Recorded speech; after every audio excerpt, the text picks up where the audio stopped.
Sige, lahat ng mga blessed, pumalakpak nga ng malakas. Amen. Sino na ready rito for the great provision ng Lord? Actually, ang provision, nag-aantay lang sa inyo. Amen? Doon sa mga taong mahilig umiyak, yan ang binibigyan ng provision. Lahat ng tao na naniniwala that God provides, no? Yan yung humihingi. Amen? Pero kung hindi ka humihingi, paano malalaman ng tatay mo na may pangangailangan ka? Ibig sabihin noon, sinosolo mo ang problema mo. Amen? Sino rito yung nahihiyang humingi sa tatay niya? Taas nga ang kamay. Ayun, may problema ka na, ayaw mo pang lumapit. Kaya sabi ni Jesus, come to me all of you who are heavily laden. Yung ba, pagod ka na hirap ka na, sinosolo mo pa. And that is pride. Amen? Kaya nga, tinuruan tayo ng Lord, kung kayo mananalangin, say, Father in heaven. Hindi yung pangalan ng Diyos, no? Yahweh or what kind of names, no? Pero sinabi niya, hindi yun. Say, Father in heaven, have relationship to God that you are serving. Yung pinaniniwalaan yung may Diyos, sabihin nyo, Father ko yan. Amen? Kasi ang biological father nyo, kapag kayo dyan humingi, bibigyan kayo. Pero may sermon. Amen?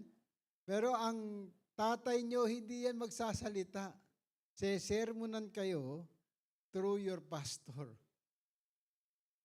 Amen. Ang gusto nating marinig in the last days, sabi ng Lord, no? Yung mga gustong marinig ng mga tao, yung gusto lang nilang marinig. Yung pangit, ayaw na nila.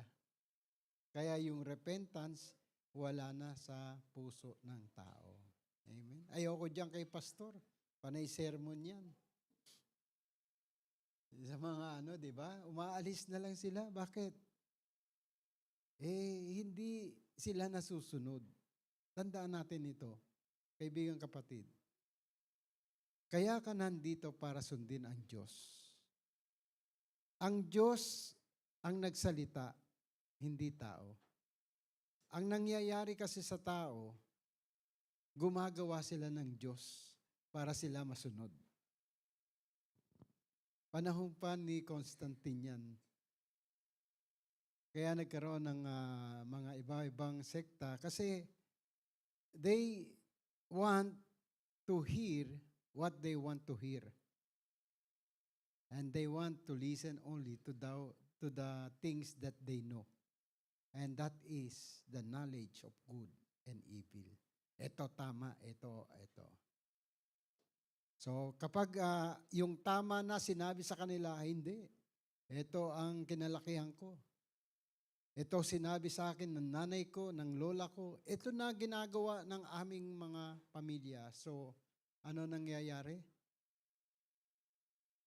Ang nangyayari, ang akala nilang tama, mali pala. At yung mali na ginagawa nila, akala nila, tama iyon. Bakit? Because of their knowledge of good and evil. And that is the tree of life na lason. Nakakalason at nakakamatay sa eternal life. Pero kapag wisdom ang kinain mo, in the middle of the garden, the tree that produces life, which is Jesus Christ, then kakainin mo ang inoffer ng Diyos nasa gitna ng paraiso. At sinabi niya, John 3:16, for God so loved the world. He gave His only begotten Son, that whosoever believe in Him should not perish but have an everlasting life. Kaya kung sino man yung kumain ng tinapay na binigay ng Diyos, then that is the one who has eternal life. Tingnan nga natin, no? John, sa Mark chapter 8. Let's begin with, I think verse 4 is the best, no?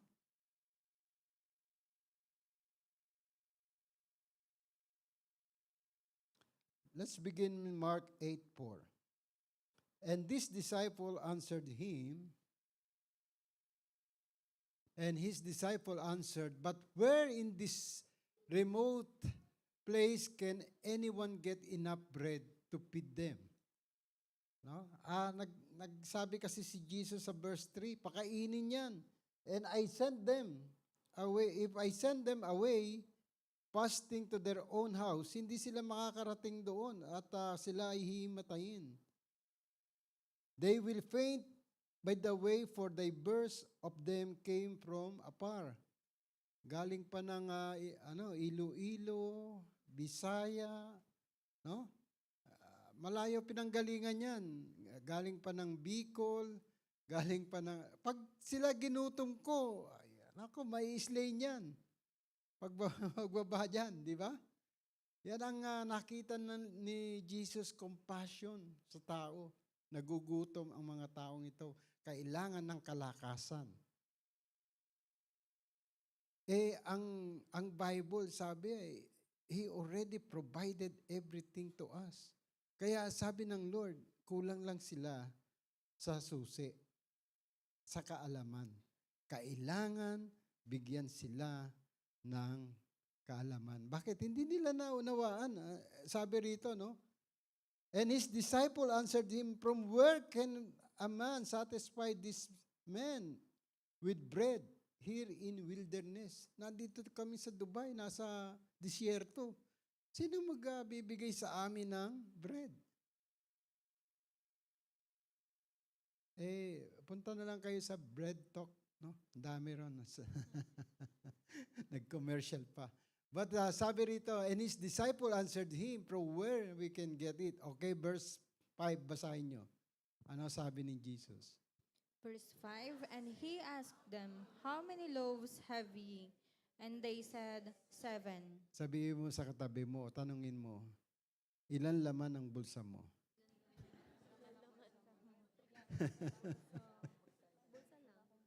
Sabihin mo, wala. Wala akong kayang pakawalan. Budgeted na yan. Sabihin mo, budgeted na to. Hindi ko kayang pakawalan to.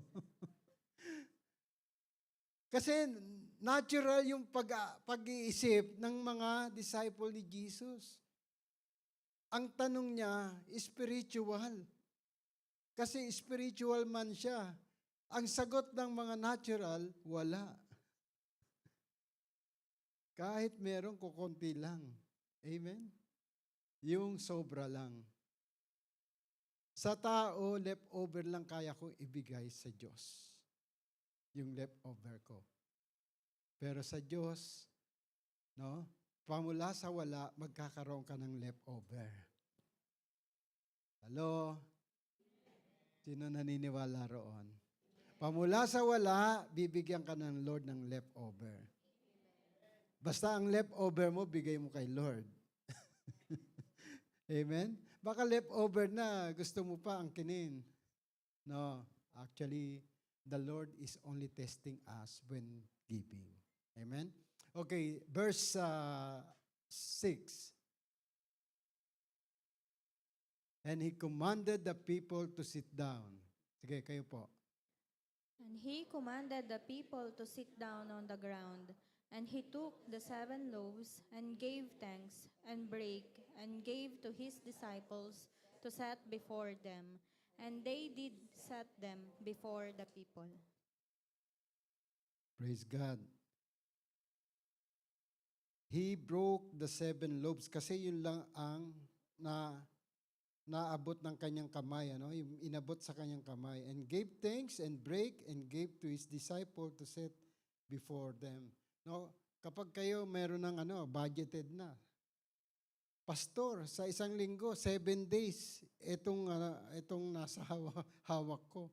Hindi ko kayang ibigay ito. Pero yung nandito, yung 7 loaves, kayang pakainin ang 4,000. Tama ba? Paupuin nyo ang mga tao at dito ko bibigay ang himala. Amen. Yung iba, 7 loaves, walang nagbigay dyan na siguro isang tao lang ang pinagkuhanan ni Jesus dyan. O, ilan bang tinapay meron kayo? So, 7. Sa disciple, siguro yun para sa isang linggo na naming pagkain to, Panginoon. Sige na nga. Kasi 7 days eh. Right? So, binigay ng apostles, ng kanyang mga disciple. Verse 7. And they had a few small fishes, and he blessed, and commanded to set them also before them. So pati yung small pieces, na small fishes, hindi binanggit dito kung ilan, but he said binigay din sa kamay ng Panginoon. Amen. Amen. Sabihin mo sa katabi mo, ano man ang gusto mong paramihin, ibigay mo sa Lord. Amen. Kasi kapag hindi mo natutunan ang giving, wala kang receiving. Yung small things na hinihingi sa iyo ng Lord, kapag hindi mo yan naibigay, hinihingi niya para ikaw ay pagpalain ng sobra-sobra. Hindi para bigay mo kay pastor o kay pastora or sa church. No. Anything you give to church, to the man and woman of God, you are giving it to God for His glory. Si Jesus, hindi niya kailangan yan. Amen? Hindi kailangan ng Diyos siya kasi kaya nga siya nagbibigay eh. He is testing us so that the provision, abundant provision, will overflow in your life. Nakakuha niyo yung Kaya verse 8, tingnan natin yung verse 8. So they did it and were? Okay, kayo po. Sige. So they did eat and were filled, and they took up of the broken meat that was left 7 baskets. Yung 7 loaves, yung leftover lang, basket ang katumbas ng leftover. Ibig sabihin, leftover na lang yung binigay nila kay Jesus. Pero yung result, they are filled, satisfied, and they still have 7 basket full of leftover. Ay, grabe na to. Amen? Kung mauunawaan nyo lang ang ibig sabihin ng provision, God has provided you spiritually, mag-aas na lang kayo. Amen? Ano ang susi? God is trying us if you can give what you have. Kasi kahit na magkanong laman ng wallet nyo, kulang pa yan para sa isang taon. Amen? Kulang pa yan para i-provide. Sasabihin sa iyo ng Lord, nako anak, lahat, kahit milyon pa ang nasa bangko mo, bilyon pa ang nasa bangko mo, isang sakit lang lalagay ko sa iyo, kulang pa yan. Hello? Naniniwala ba kayo ron? Pero kapag kayo ay nanampalataya sa kanyang salita, may hiningi sa inyo, binigay nyo, meron kayong leftover. Sino kaya ang gusto noon? Hindi kayo makakaranas ng lindol, hindi kayo makakaranas ng tsunami, hindi kayo makakaranas ng any difficulties dito sa mundong ito. Bakit? God provide you His presence. Wala kang mararanasan. Amen? Nakakulangan. Okay, ngayon wala ka. Pero the Lord already given you the provision. Alam nyo, tingnan nyo itong binigay sa akin ng Lord.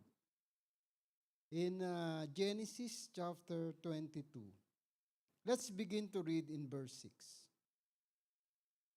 I read the verse 6, kayo po yung susunod, Okay? And Abraham took the wood of the burnt offering and laid upon Isaac his son. And he took the fire in his hand and knife, and they went both of them together. Kung nabasa niyo yan, then maaalala niyo na kung ano ibig kong sabihin. Okay? Kayo po, verse 7. And Isaac spake unto Abraham his father, and said, My father. And he said, Here am I, my son. And he said, Behold the fire and the wood, but where is the lamb for a burnt offering? So mag-o-offer sila sa Diyos. Yung kanyang son, si Isaac, marunong nang umintindi kasi 12 years old na yata siya dyan. So alam niya na kung ano yung kulang at anong yung i-offer. So he asked Abraham the father.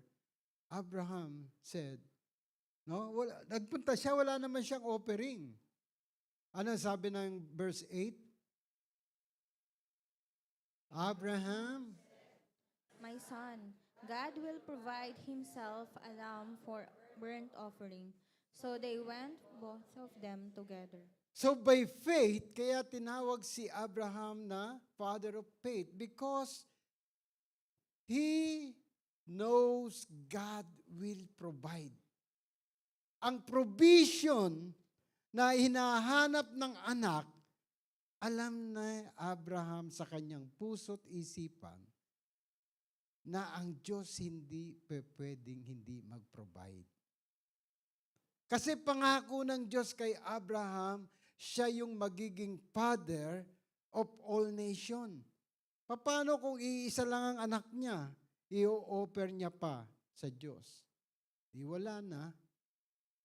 Ang matitira si Ismael na hindi niya anak kay Sarah na pinangako ng Diyos. Right? Ang Diyos kapag nagsalita, totoo, sabi mo sa katabi mo, kapag nagsalita ang Diyos, maniwalaan mo. Huwag mong kokontrahin.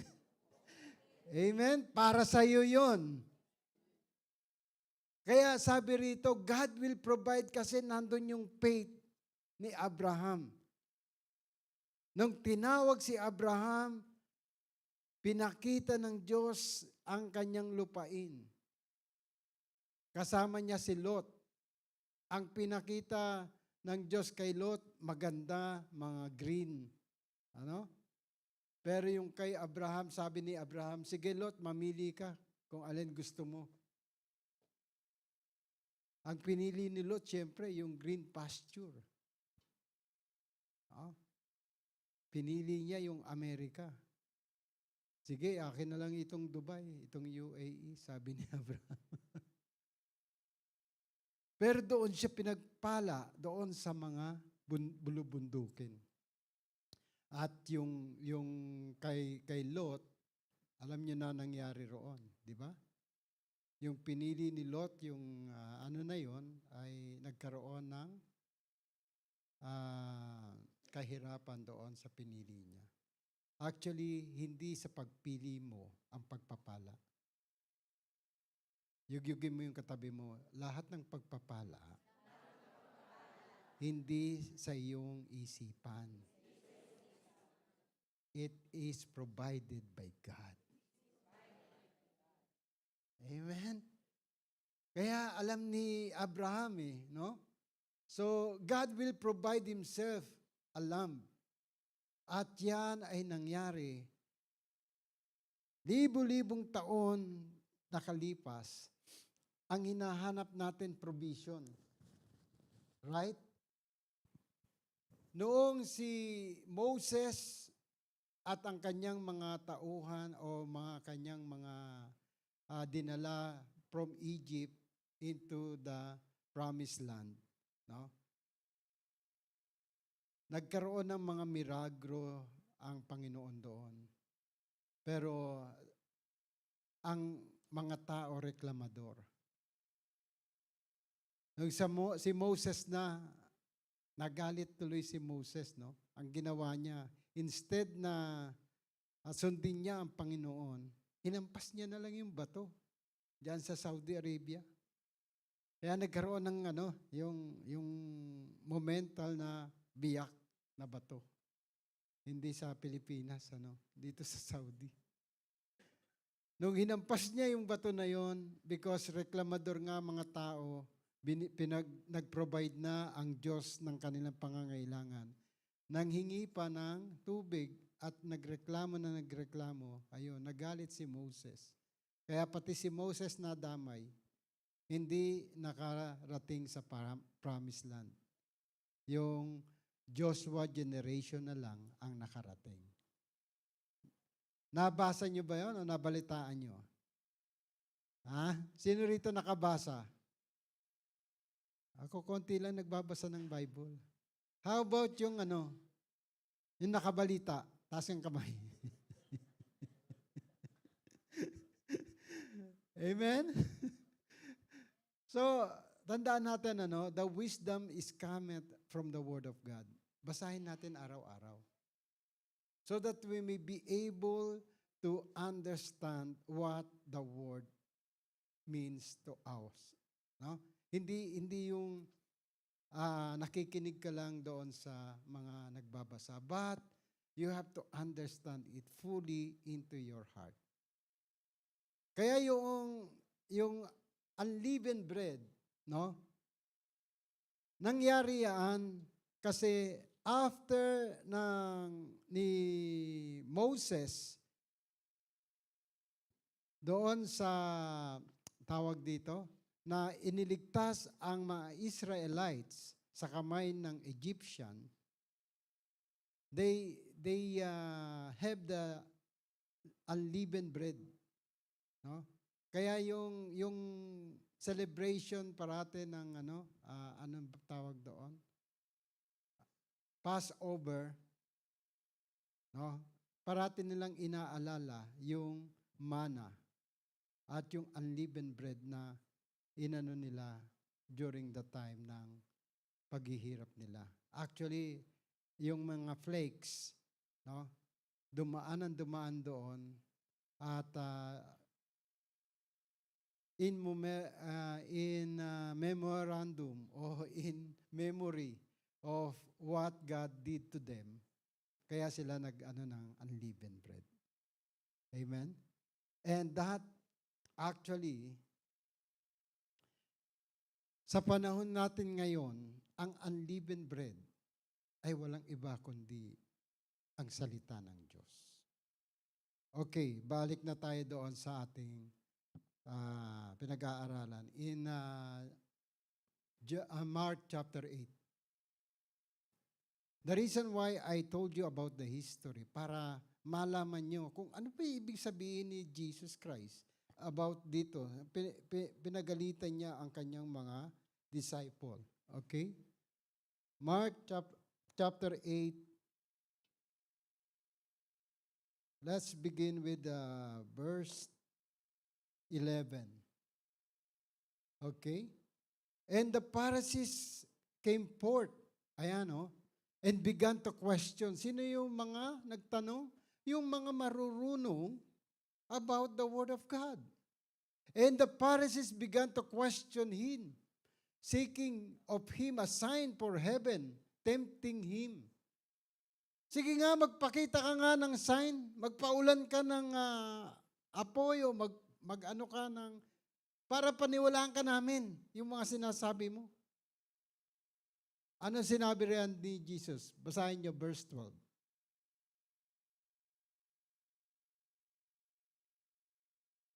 And he sighed deeply in his spirit and said, Why doth this generation seek after a sign?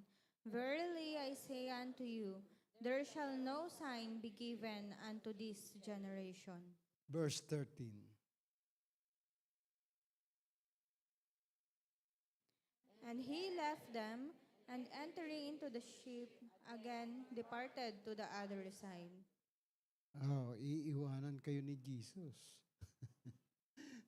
Pag puro sign, kasi hindi nyo naintindihan. Okay, verse 14. Now the disciples, had forgotten to take bread, neither had they in the ship with them more than one loaf. biro mo, 7 full basket, iniwan na lang nila sa tao, ang dinala, isang loaf lang. No, nag-travel sila along the side ng river, parang from Jordan to UAE, parang ganon. No, nag-travel sila, tapos isa na lang ang 7 full basket ang leftover. Pero ang disciple niya, nakalimutan. Isa lang ang dinala. Ilan silang nag-travel? Okay, verse 15. Kasi ang Espiritu ng Diyos, He discerned. Kahit bubulong-bulong ka dyan, nadidiscern ng Diyos kung ano yung nasa utak mo. Okay? Ano sabi niya? Verse 18.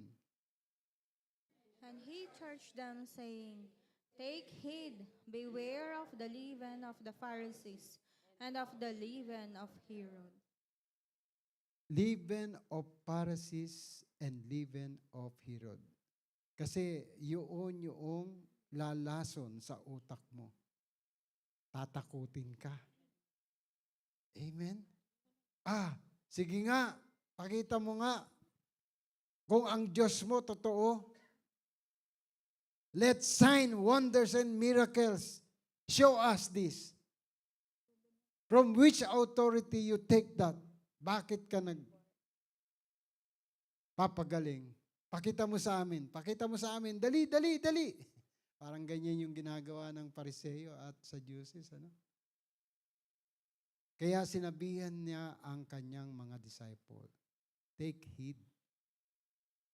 Huwag kang matakot. God has given you the spirit of love, power, and sound mind, not the spirit of fear. Right? Ayun yung gustong ipaliwanag ni Jesus sa kanila na nandito ako. I am the bread of life. Don't worry on anything. Amen? Because the bread of life is in you. And greater is in you than the devil who is in this world. Kaya sinabi na ito, pinaliwanag ni Jesus sa verse 16. Tingnan natin. The verse 16. And they reasoned among themselves, saying, It is because we have no bread. O, sino rito walang bread? Tasang kamay. Kanina, pinaghati-hati natin. At sabi ng Bible, alalahanin mo siya. Bago mo kainin yun, alalahanin mo ang Panginoon. Amen? If you remember, Jesus Christ did for you and for me, for your sin and for my sin, then you will not going to worry about provision. Because God provided the best for you. Hindi siya nag-provide ng silver and gold. Hindi siya nag-provide sa iyo ng kayamanan dito sa mundo. Kung hindi, wala ka rito ngayon. Kasama mo si Elon Musk. Kasama mo yung mga mga mayayaman na nasa mundo. Bakit ka nandito? God has a purpose for you to understand what He means about the provision from God. Abundant provision. Nakukuha nyo? Amen? Hindi yung bread nasa tiyan lang hanggang dito lang sa katawan mo. But the bread He wants is for you to get wisdom that produce wealth. Amen. Walang nakakuha. Yung wisdom na makapagbibigay sa inyo ng kayamanan. Kasi ang kayamanan, pag wala kang wisdom, mawawala. Sabihin mo sa katabi mo, I like that. Kasi kahit saan ka pumunta kapag may wisdom ka, hahabulin ka ng wealth. Tama ba? Bakit yumaman sino yung si Facebook? Bata pa siya. Si Mark. Hindi ba siya yung hindi nakatapos or what? Sa school? Siya yung estudyante pa lang nakaisip na, tinanggal yung namin dati. Nawala na yung mga picture ko dahil doon. Ano yan? Yung Friendster?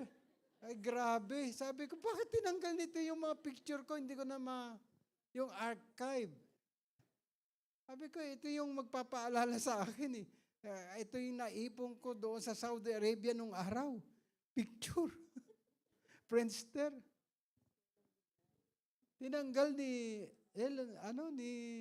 Mark sa Facebook. Sino rito may Friendster pa? Sino rito inabot ang Friendster? Taas ang kamay. Ayun, marami pa akong mga ka-Friendster dito. Amen. Mabuti na lang, hindi ako nag-iisa. So, grabe, ano? At because of his wisdom, yumaman yung batang yun. Hindi ko alam kung saan niya kinuha yung wisdom. Kaya tandaan nyo, kapag kayo may wisdom, kahit saan kayo makarating. Amen? Hahabulin kayo ng kayamanan. Pero kung kayamanan lang meron kayo, mauubos yan. Pag walang wisdom. Amen. Kaya si Lord, wala naman siya karpintero lang tatay niya. Pinanganak siya sa sabsaban. Bakit hinahabol siya ng kayamanan? Dahil nga, wisdom comes from God. The fear of the Lord is the beginning of wisdom. So they reason among themselves saying, we have no bread. Anong bread? Okay, verse 17. Pinagalitan na ni Jesus dito Basahin nyo, 1 to go. And when Jesus knew it, he said unto them, Why reason ye, because ye have no bread? Perceive ye not yet, neither understand? Have ye your heart yet hardened? Nahirapan kayo, no? Sa New International Version mga ilagay. Okay. Aware of their discussion, Jesus asked them, Why are you talking about having no bread? Do you still not see or understand? Are your hearts hardened? Hindi nyo pa ba naiintindihan? Yung puso nyo ba kasing tigas pa ng bato? Kasama nyo ako. Naghahanap pa kayo ng bread. I already provided, or God provided you, me. Parang ganun ang gustong ipaliwanag ni Jesus, no? Hindi nyo ba naintindihan? Okay, verse 18. Paintindi nga natin masyado. Do you have eyes? But fail to see, and ears but fail to hear. And don't you remember? Oh, ang sinasabi rito ni Jesus Christ is spiritual. Open your spiritual eyes and spiritual ears so that you may understand and remember what the Word wants you to understand. Naunawa natin? Ang provision ng bread, kasama na nila araw-araw. Hindi nyo ba naiintindihan? From nothing, kaya kong magpadala. O kaya ko kayong isatisfy, busugin, hanggang sa meron pang matitira sa inyo? Hindi nyo ba naintindihan yun? Kasama nyo ako, sabi ni Jesus. Verse 19, ano sabi diyan? When I broke the 5 loaves for the 5,000, how many basketfuls of pieces did you pick up? 12, they replied. In 1 year, how many months? Kung kasama mo si Jesus Christ, araw-araw, in a year, you are provided with everything. May sobra-sobra ka pa. Hindi lang bonus, hindi lang increase of salary, hindi lang promotion ang meron ka, kundi kasama mo si Jesus Christ, more than enough. More than enough. So verse 20, ano sabi riyan? And when I broke the 7 loaves for the 4,000, how many basketfuls of pieces did you pick up? They answered, 7. Ilan ang binigay? 7. Ilan ang natira? 7 basket. Oh, hindi ka ba masaya niyan? Sasabihin ng Lord, bigyan mo ko ng 7, bibigyan kita 7 basket full of provision. From Monday up to Sunday, at babalik ko ulit sa iyo Monday to Sunday. Sobra-sobra. Amen. Hindi nyo ba nauunawaan? Hindi nyo naintindihan? Okay, intindihin natin. Verse 21, ano sabi ni Jesus Christ? He said to them, do you still not understand? Si Abraham, by faith, inalay niya ang kanyang kaisa-isang anak. Ano ginawa ng Lord? Hold on. Because of his faith, God provides. Amen? And yung provision ng Lord, naging, ano si Abraham? Father of all nation. Tandaan natin ito, no? Anything God asks you to give, He will provide you more than enough. More than enough. Huwag kayong matakot. He can give you anything you want because His word never change. Tayong lahat ay tumayo. Paniwalaan lang natin, God provides abundantly